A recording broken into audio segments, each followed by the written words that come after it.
সাহিত্য চর্চা খুবই সাধনার একটা বিষয়। এটা একসাথে সাধনার যেমন বিষয়, গভীর উপলব্ধির যেমন বিষয়, তেমনি এটা একটা জন্মগত নেচারেরও বিষয়। এই পৃথিবীতে চাইলেই সবাই কবি সাহিত্যিক হইতে পারে না। এটা জন্মগত নেচার। যারা ন্যাচারালি এটার দিকে ঝুঁকে পড়ে কিন্তু এটা পারে। এর বাইরেও যাদের ন্যাচারালি ঝোঁক নেই কিন্তু তারা চেষ্টা করলে সাধনা করলে আবার পারে অনেকটাই। কিন্তু এআই এর যুগে এক শ্রেণীর কবির আবির্ভাব হয়েছে যারা আসলে নিজেদের মাঝে মাঝে লেখক হিসেবে জাহির করতে চায়, কিন্তু আসলে তারা লেখে হচ্ছে এআই এর মাধ্যমে।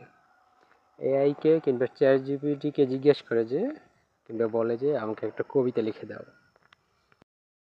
এবং চ্যাট জিপিটিও কিন্তু কবিতা লিখে দেয়। যদি বলেন এই বিষয়ের উপরে, সকালবেলা মিষ্টি সকালের উপরে একটা কবিতা লিখে দাও, গোধূলি লগন, সন্ধ্যাবেলা, কিংবা জীবনের বিরহ, কিংবা যুদ্ধ সংগ্রাম, কিংবা রাজনৈতিক ইস্যু নিয়ে একটা কবিতা লিখে দাও, সে কিন্তু সাথে সাথে লিখে দেবে।